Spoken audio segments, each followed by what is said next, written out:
Hey everyone, welcome to the OneGTMLab podcast. If you have ever felt like GTM sounds simple on LinkedIn but chaotic in real life, then this podcast is for you. We talk to founders, marketers, and operators who are actually in the trenches, figuring out positioning, growth, messaging, and how to make revenue more predictable without losing their minds. So, today's episode is a fun one because we are looking at the same problem from two very different but very complementary angles.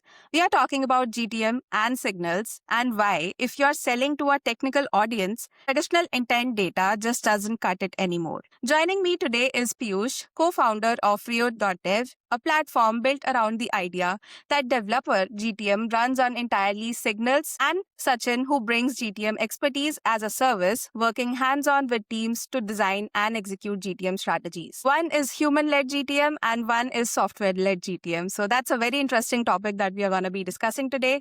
And they both obsess over the same question: how do you know who's actually ready to buy? So thank you so much, Piyush. Thank you, Sachin, for joining me today. Really excited. No problem, Shruti. Thank you so much for having me here. Thanks, Shruti. Thank you so much for having me. Really excited. It's a really fun layout that we have here right now on One GTM's podcast. So I'll just start with the very first question, and that's for both of you. So when we say signals in GTM, what do you actually mean? And why has this become such a critical topic right now, especially in B2B and developer focused companies? Piyush, on to you first. I think very interesting question. And if I were to first start with, I think go to market is having that one moment that comes once in a decade. And I'll qualify that and explain why. See, if you go back 30 years, every 10 years or so, there's been an innovation in go to market. Like if you go back 20 years, I think Salesforce moved to Salesforce like a cloud CRM. And that made CRM and sales so much more structured. If you go back 10 years, HubSpot brought the concept of inbound marketing or demand generation using SEO and content. I think we are living in that time once again. And if you think about what's happening and to your question, why signals have become so important, see, you have to keep up with innovation. So if you go back a couple of years, the intent data that was available was from website visitors or people searching for stuff on Google, right? Bid stream data. If you think about today's world, both of those are going away. Now, people are not really visiting your website, it's agents, and people are not searching on Google anymore, it's bots, ChatGPT, and so on. So, suddenly, all the intent data that you built your go to market on is gone. Now, as a marketer, as a salesperson, if you don't innovate, you will be left behind. So, this is a massive shift. And I'm telling you, this is a shift that happens once in a decade, and we are living through that shift today. And that's why so much innovation is happening in this space. I completely agree with it. I think with AI, we all keep saying things are changing, but these are the things that are actually changing. They're literally changing the way we do GTM. We do actually think of signals and how intent is actually created out of all these things. And it's impacting how we do marketing in general as well. So, Sachin, do you have anything to add on to this? Yeah, absolutely. I mean, Piyush just covered it in terms of the backstory, right? Just to add to that, I would just say that, okay, I keep telling the founders that there's a lot of difference between intent data and signal, okay? So it's basically like we have nurtured this fact of intent data, but when we actually try to understand this, intent data tells you more like, okay, who might be interested in your XYZ kind of thing, right? But then when we speak about signal, it can be more like, okay, who is already moving? Can you track that? And why they are moving? Why that particular thing is moving, right? So that's the entire difference between intent data and signal that we need to start understanding, as well as the fact that, see, no one in B2B, the buyers do not just wake up and say that, you know what, let me download a white paper so that this particular product sales folks can call me, right? So that is not how technical buyers are thinking. Things are shifting, as the example with Salesforce and all that, right? People, you need to start identifying what's moving. Are they changing workflows? Are they evaluating any tools quietly? Can you actually go to that level? Things are actually getting messier in this entire production setup and all, right? Can we actually start understanding that? One of the sales guys in like one of the conversation, this particular sales leader even asked me that, can you actually track pre-verbal actions communication? And I was like, okay, how do we actually track that? Because we cannot track the emotional matters and fact and all these things, right? So things are definitely changing to Piyush point, and we are also going very deeper. If you're not using anything, you're in deep problem. If you're using still intent data, you're in problem. You have to go towards the signals. That's what I'll say. So you have to start understanding the signals. That's connecting to something that I really wanted to ask next, which is intent just a hype word right now, or is it like fundamentally different and it has some meaning to it these days? I can just tell you from Reo's perspective. Yes. Like our motto as a company is very simple. And this is what we tell our customers that look, we can only help you do one thing, which is find engineering teams who need your product today. That's it, right? And I'll tell you why that is so important. Like in the DevTools world, your product is a problem solver, right? And like Sachin said, nobody wakes up in the morning thinking that today I'll go buy a database or I'll go buy a code security tool or a code review tool. These are very involved purchases. If you get this purchase wrong, your product might crash. The stakes are very high. And therefore, you will only look at these products when there's a problem to be solved. Right? Every engineering team is so pressed for time. I think that is probably the most precious resource in a company, engineering bandwidth. So you're not going to go and look at products out of curiosity, even just hobby. You're looking at products when there is a problem, and it's a very short window. I'll give you an example. Let's say you're trying to scale your Kubernetes deployment. That is a problem today. It wasn't a problem 2 months back. It will not be a problem 2 months later. So if the company which is trying to sell you their product does not approach you today, the opportunity is gone. If they came to you 2 months earlier, you would not talk to them. If they came to you 2 months later, the best answer they'll get is we've already picked up product. And that is where signals are so important. Intent is intent to buy your product, which is only the tip of the iceberg. There is a huge amount of signals sitting behind the surface or below the surface, which is people who are in market. They don't know your product or they're not evaluating your product, but they're giving signals that we are in market. That's what signaling does. And GTM has become very intelligent. I think the best GTM teams out there are doing so much more with fewer resources, fewer people. So if you don't get smart, if you don't get intelligent on this front, it's going to be very hard for you to survive. I think it's a very competitive world and you need to act really fast. That's very well put. In our own go-to-market at Reo.dev, when we see a company showing intent, our success rate of getting them on a call is 4 times that of getting a company which is not showing any intent signal. Effectively, the cohort which is showing intent or which is giving out signals that they're in market, my SDRs are 4 times more productive there. I only need 1/4 of the SDRs if I have good signaling and good intent data. Yeah. So interesting fact is when Piyush was speaking, I just remembered that this thing. I was I was actually speaking to a founder and he was not able to understand why signal is important. And I told him that, you know what, if you and me in this entire world, imagine that you and me are competitors and we're selling data, like trying to sell the product to 10 people in the world. And there are only like 10 people in this world whom we can sell the data. And you and me both have that data access. So you reach out to all the people, all 10 people with like great messaging and all that. But I wait for the perfect signal. I wait for the perfect signal with only like 4 to 5 people out of that.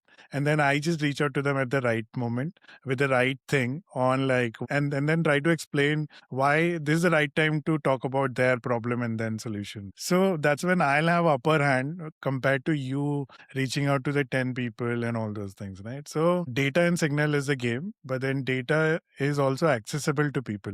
So can you actually wait for the right signal? That's the Piyush, I want to dig deeper into Rio.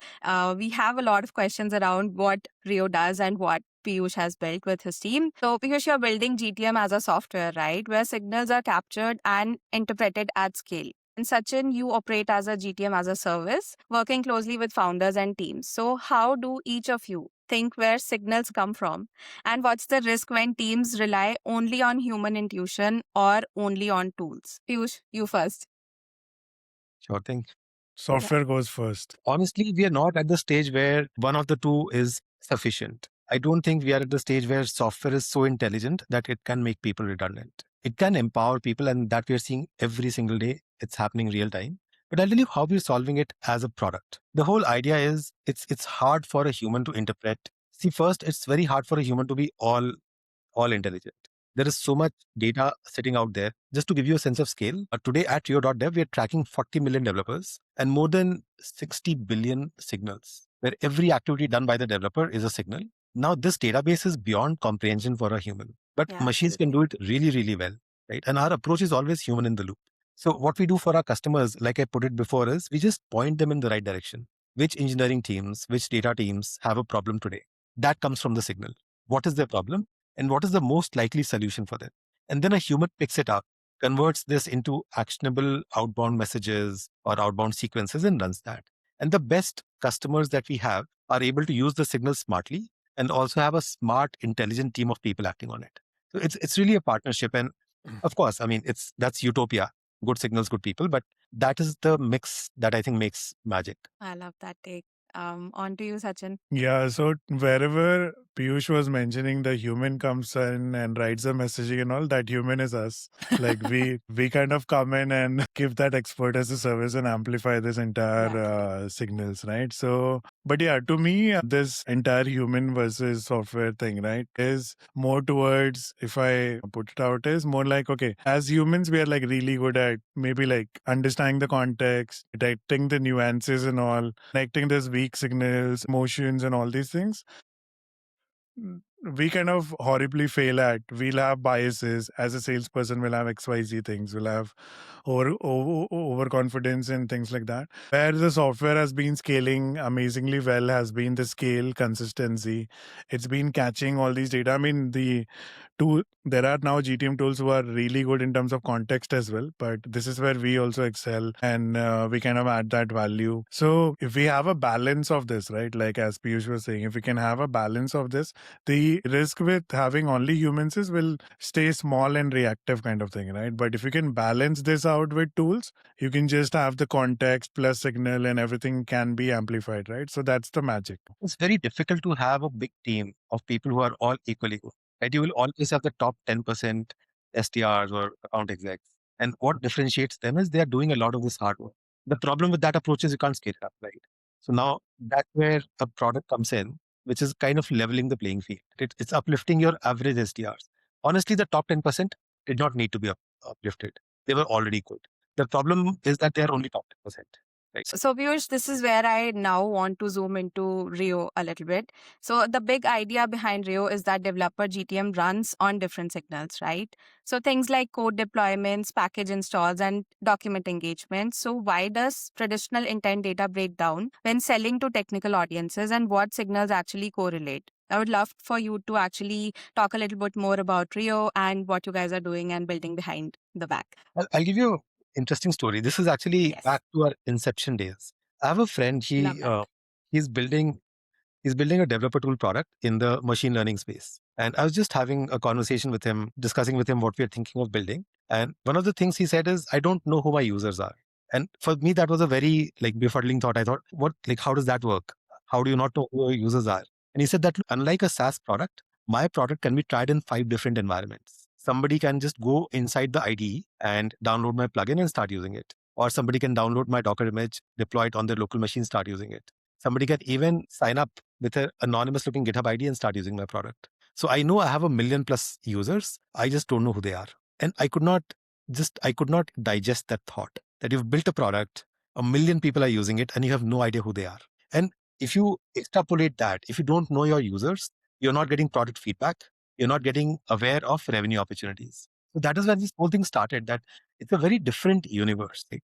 So the first thing we solved is we helped our customers shine the light on who are their users. And you'd be surprised when we came in, for many of our customers, we showed them that companies like SpaceX uses their product and they had no idea. Nice. And this happens every single month that we get some testimonials, some quote saying that Rio, the data is amazing. And we had no idea that, these companies, these people are using our product. So that was kind of the It's first interesting. aha moment and so delightful, right? When you get these kind of quotes. Just a week back, I was sitting with the CMO of a company called Data Hub, and he's a very good friend, also a mentor. I asked him that, you've been using Rio for a while. What is the value you're getting out of it? Just crystallize it and tell me top of mind what's going on. And his point was that, look, it's very simple. My product is so complicated that if I sell it to somebody, they're not going to buy it unless there's a problem. So what Rio does, it tells me who is already evaluating, but is incognito, or who is already facing this problem, but is not visible to me in my CRM. And when my team goes and reaches out to them, they are more than happy to talk. So basically, you're helping me do very targeted outbound. And that's actually very interesting. that's what we are doing. I think one of the unique things about Rio is we are very focused on this vertical of technical tools. So infrastructure, software, data science, security, AI. And this world is very different. Developers behave very differently. Like I said, they might be using your product for 5 years and you will not even know. So it's a Right. difficult GTM motion. And I'm Yeah, sure Sachin can act light. He works with so many companies in that space. exactly. Yeah, absolutely. I mean, one of the things that kind of clicked with Rio has been with the fact that this niche thing, right? I mean, DevTools has always been difficult. I've been in this for a long, long time now. I was also a DevOps engineer turned to a Kubernetes and CK and all these things. So these are very different signals, right? And it is hard to detect. So having something like Rio will definitely add in this thing. And then signals are not very basic signals like, okay, you have a job signal or a hiring signal. You definitely know that when someone is hiring for DevSecOps, that can be a good signal.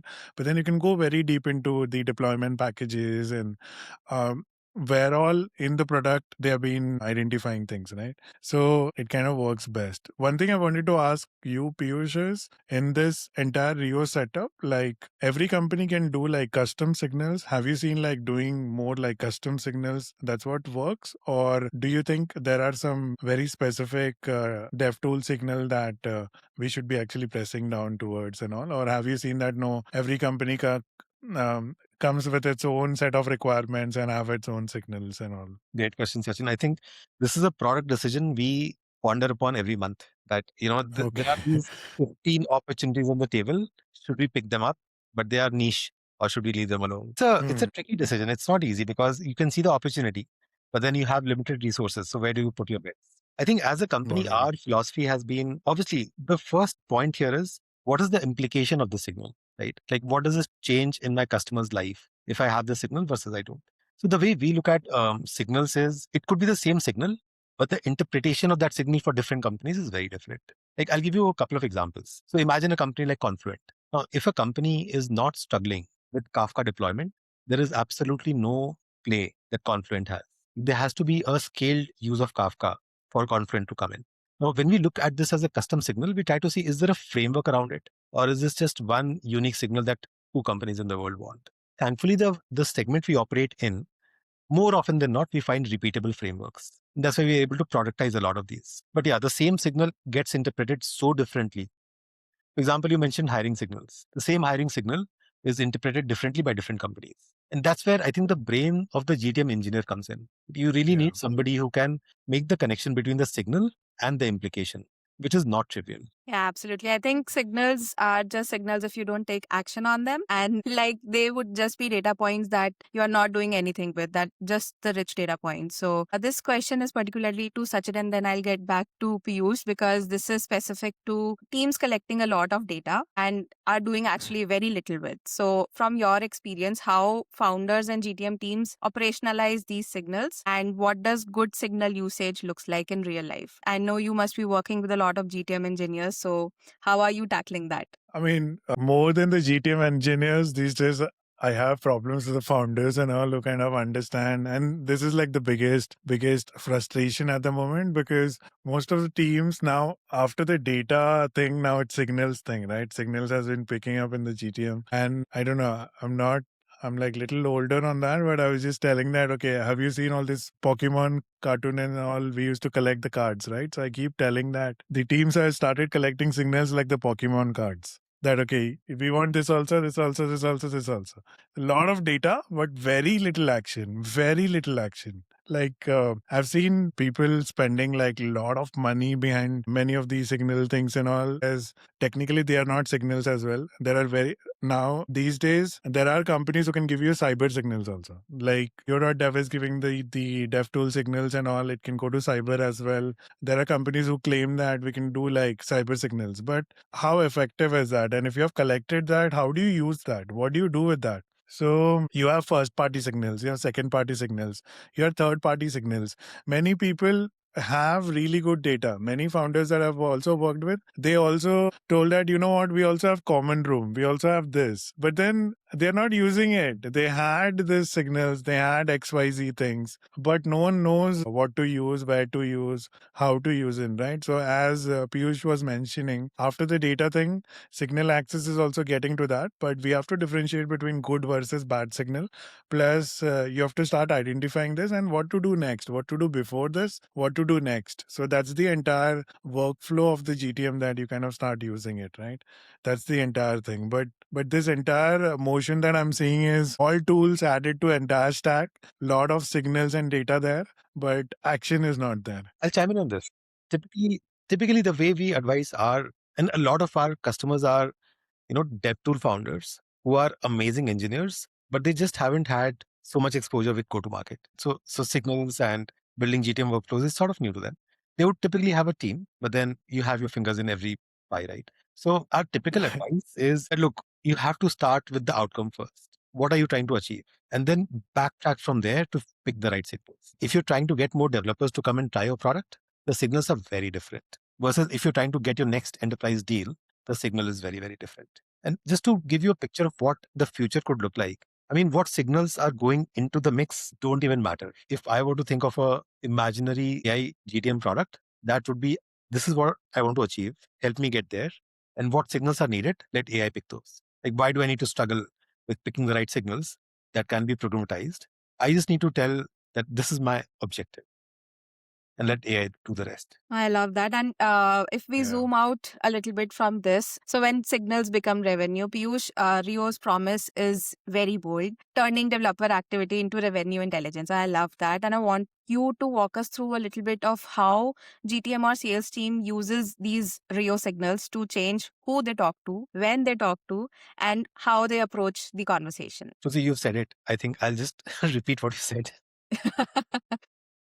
Everyone loves revenue, right? Everyone loves Yeah, revenue. Everyone needs that. exactly. It's a very easy. I tell my customers that, I don't envy your jobs. It is so much easier to sell to go to market firms. Like, I would dread it if I had to sell to CTOs. It's so much easier. Yeah, yeah. Feel right. As I said, it's the promise of revenue. It can get you a foot in the door. It won't make you stay there. So it's a tall promise. And as a company, our whole focus is on keeping that promise. And the idea is, like I said, it's something that we've seen play out in our own go to market. Whenever we have like a company which is showing intent versus not, the conversion rates are 4 times higher. So that is where the confidence comes in. And then we've got so many, like today we work with more than like close to 200 companies in the dev tool space. So like we've had this front row seat to 200 GTM journeys and very fortunate to work with so many talented go-to-market teams. All of our learning comes from there. Like when we started, we understood 1% of the problem. And whatever we've learned is by being in front of our customers, seeing them succeed, seeing them fail, and eventually building repeatable playbooks. That's very interesting. Sachin, I would love your take as well. Like, how would you coach a team to act on these signals effectively? The signals that we get from Rio. Yeah. Rio signals are good, so they can start reacting fast. My thing is simple, okay? In this kind of setup, and we have used Rio, we are using very specific things for this, and we kind of use specific tools for other things. The signal's job is very specific, right? So if suppose, technically I say that signal should influence. Say suppose, a very simple example is I'm writing a messaging, right? So if someone doesn't have access to signal, you would write generic messaging, but if I have access to a signal, I would write my opening line very directed towards someone getting a FedRAMP in compliance or very deep into a Kubernetes thing that they're doing. They're stuck with a cost thing. I mean, the entire problem in this is cost effectiveness and all these things, right? So I would write the opening line. My assumptions will walk in with some of these things that I've picked it, where in the journey they are in compliance, and then I'll ask questions to them. I'll try to name the problem. Like diplomatically, I know the problem with the signal that I've picked up. I know the problem, right? They are facing. So I'll just try to pinch that in a diplomatic way when I don't have that kind of access as well, right? So when you have this access to the signal, you have to identify that. You cannot just jump in just like that. You have to articulate this really well. Okay. So that's the usual coaching. I mean, simple thing that I tell people, that do not rush to sell, right? You try to have a conversation, but in a way that you can utilize your signal really well. Okay. I'm going to move towards a bit of a founder reality check. So, a lot of early stage founders listening are thinking, this sounds great, but I don't have a huge team, fancy tooling, or perfect data, right? So, if you had to give one piece of advice, Piyush, when does it actually make sense to invest in softwares like Reo for early stage companies, specifically startups?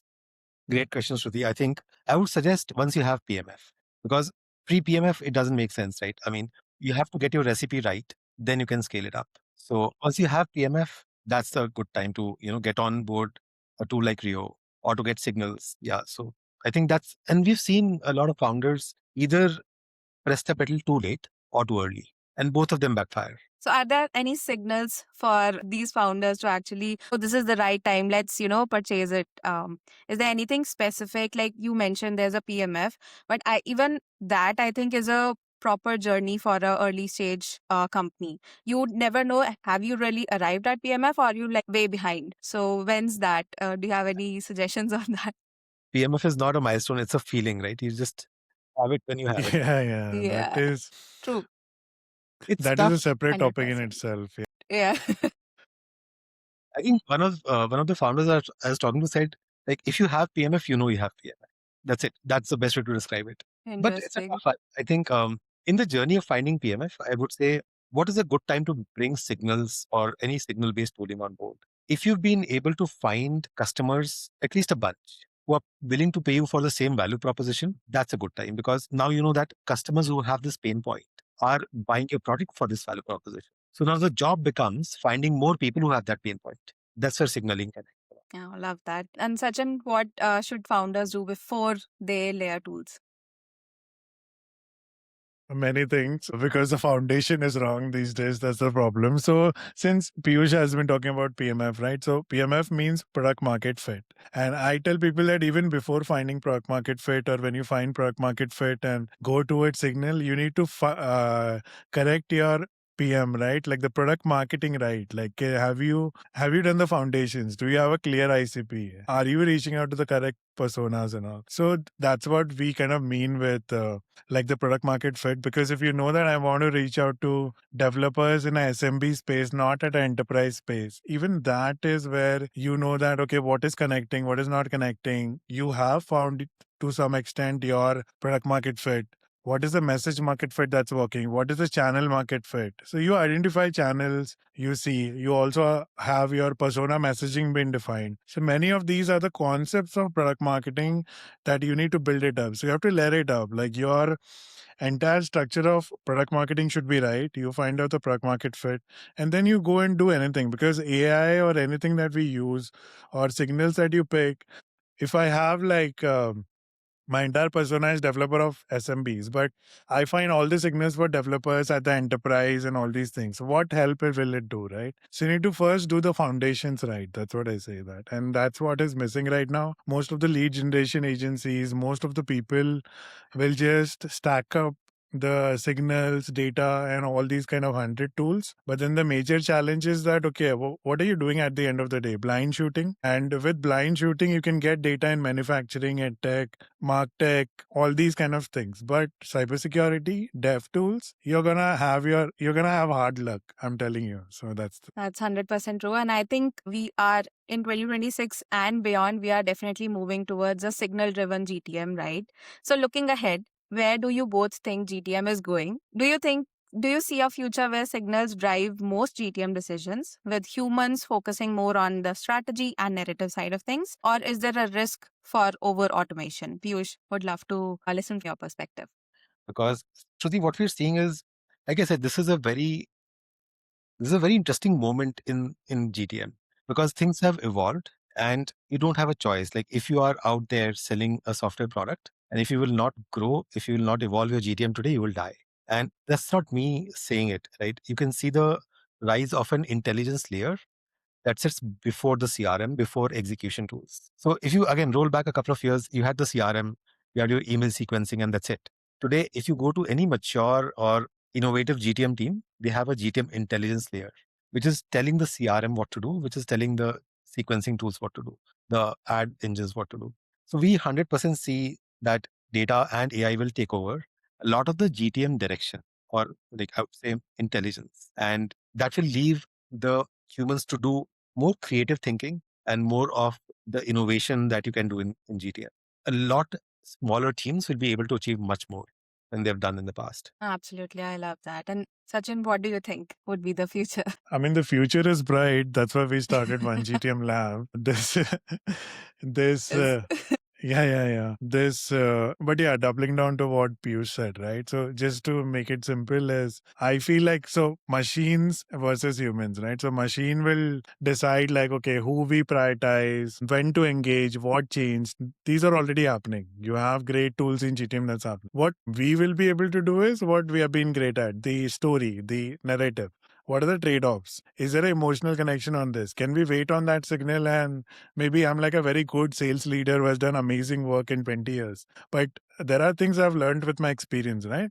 So even if we pick a signal or something, can we actually use my trade-off and wait for something and all these things, right? So that's where the human thing will come in. But one thing that we need to understand is that GTM is changing fast, and if you want to move fast, you have to start investing in your GTM, and that can be tools on data, signal, or something. And as I was also having conversation with Piyush last time, it was more like if your competitor is spending 10,000, you really have to spend 12,000 or $15,000 to have better tools and understand that it's more like a cloud thing, right? You cannot, if you're SMB, and then you cannot break on the smaller cloud and your competitor is moving to AWS, you cannot avoid that cost. You have to move to a better cloud to avoid latency and all the things. Same thing with GTM, right? If your GTM stack is evolving, right now a competitor can pick signals of your entire competitive customer, all the data, and then can also reach out to them, can also track what you're tracking on, talking on LinkedIn, can go to the exact specific comment and also push things, right? And can take all your second degree, third degree connection. You cannot have that leverage, right? So you have to invest in these kind of tools. I don't say that have like 50 plus tools and don't know what to do about it, but definitely understand when and what to invest and where your opportunity is, right? I think one more thing is tool sprawl is real, and Yeah. it's getting worse. There is so much tooling out there that it's absolutely maddening. I think this will consolidate. Right now this is the moment of change. So a lot of new tech, a lot of new innovations are coming in, but this will also get consolidated pretty soon. In a good way. So, as humans, we always think it from a very positive connotation, right? That change, anything, any change is good. So, hopefully, this change is also good. And I think it's gonna take some time to actually let the AI sprawl take some rest, and we then take control of what is actually happening and how we handle all of that new data that's coming in. So, thank you so much, Piyush and Sachin. Piyush, you are an expert in this field. You're building such a cool software. It's our pleasure to actually host you and bring you on OneGTM's podcast. And Sachin, thank you for your take on GTM intent signals. Thank you, Shruti, for having us. Same. No, this is a topic we feel very passionately about. So Yeah. in a good amount of time, felt like a long conversation. Absolutely. Exactly. Shruti, thank you so much for inviting me. Thank you so much. This was a really fun conversation because it really shows that GTM isn't just about messaging or tools anymore, which was a thing of yesterday. It's about actually understanding signals, context, and timing. So, whether you lean more software led like Piyush or human led like Sachin, the takeaway is pretty clear. The teams that win are the ones who actually listen to what the market is telling them. Thank you both for joining. And to everyone listening, if this episode helped you rethink how you approach GTM, signals, or developer marketing, share it with someone on your team. Trust me, it might save a few unnecessary meetings. And this is Shruti. See you in the next episode.